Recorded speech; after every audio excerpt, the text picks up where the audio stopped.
Mayflower to me is home. So what really motivated me in particular was that Mayflower built us. Mayflower prepares us for the future. Mayflower brought the personal trait in all of us. Mayflower made many of us who we are today. I won't say without Mayflower we won't get to where we are, but with Mayflower influence, with Mayflower training in us, made us to be who we are today. Attained our culture of excellence. Mayflower students are known to be very brilliant. We are independent. I would say we are very strong in character, and we strive for excellence. We believe in ourselves, and we believe in the fact that no man is indispensable. Mayflower is a school where students can come, they can dwell in, especially the school still, where they can find impact academically. The reason why I love Mayflower is the school is full of discipline. They inculcate discipline in each and every student. They are not biased, so I love Mayflower a lot. The proprietors they did teach us how to be independent. I remember there is a program that we used to undertake in those days, and it's called Education for Self-Reliance. Education for Self-Reliance. And what we basically do is to test how you can survive, if you find yourself in an isolated place. If you just find yourself alone, can you survive for 48 hours? That's testing your survival instinct, how you can, stay alive on only water, how to identify where you can find water if you happen to just drop in the bush and you're alone. We know the type of trees that grows around water. So they do take us to isolated places. They will just dump us there, and we're supposed to survive for 48 hours.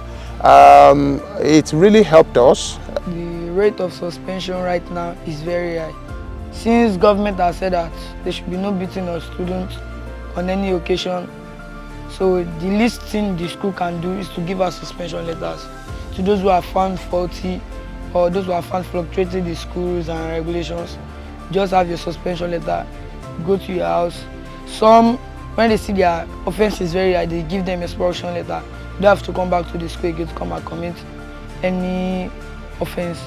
So the rate of suspension is very high right now. Mayflower has brought many impacts in my life, most especially socially, because I'm a type that is normally shy and not free where people are.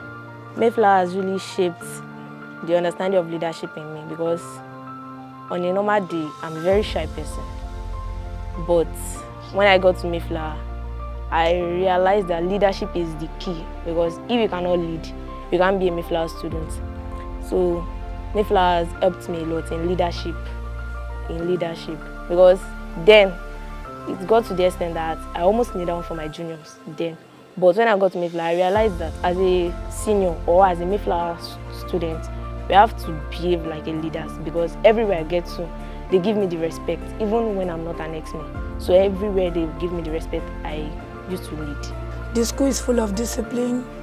They inculcate discipline in each and every student. They are not biased, so I love Mayflower a lot.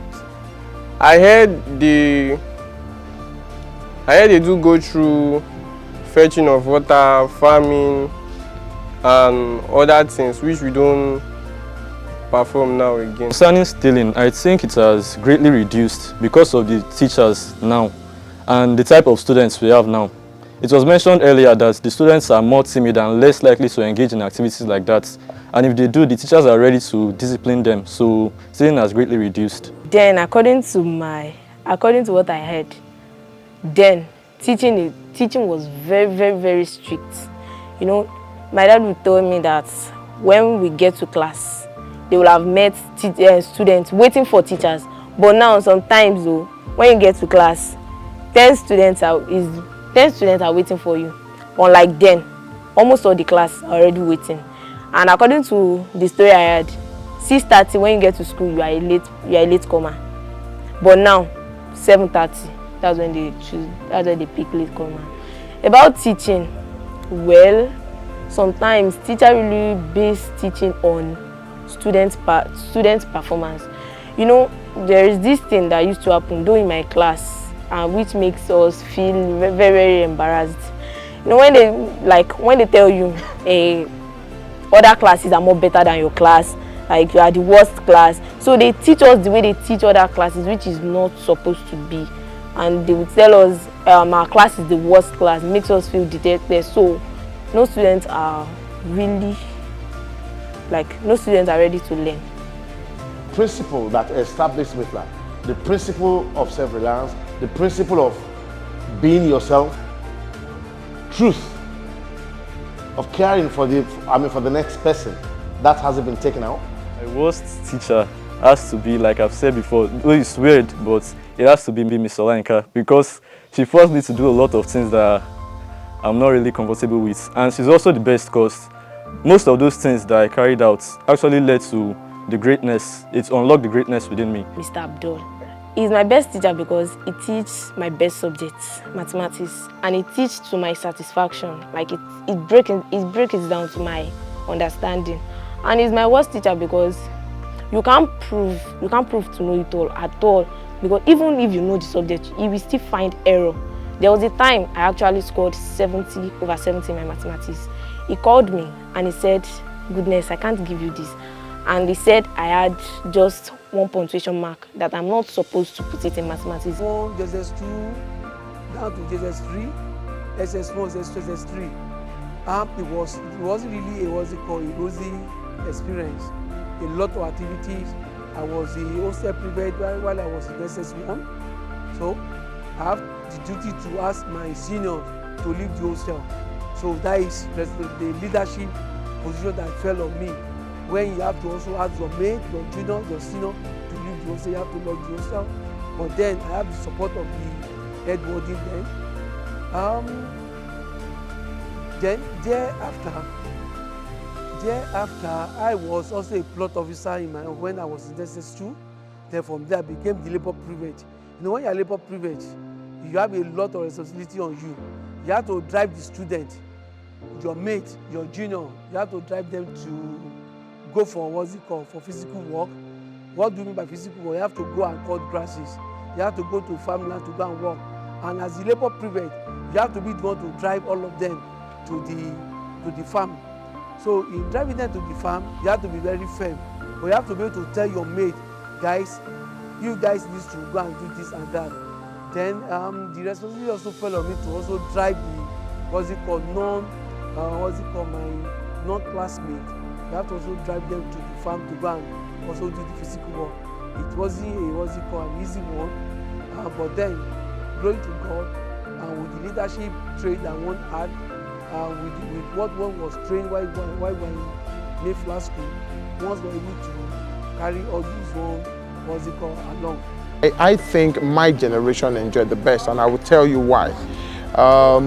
Just the way a father would be very hard on maybe the first child, Taisho Larin was particularly very hard, you know, on the earlier generation. By the time I came into Mayflower, Mayflower was already I think about 30 years, you know, yeah.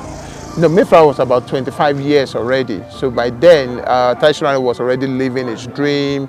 You know, I think he had, you know, calmed down a bit. And I think my generation, you know, got the best of him, you know. So we started our educational pursuit, our educational journey. We started it with him and we ended it with him. It was, you know, he was the only administrator that we knew, and I think he gave us the best of himself.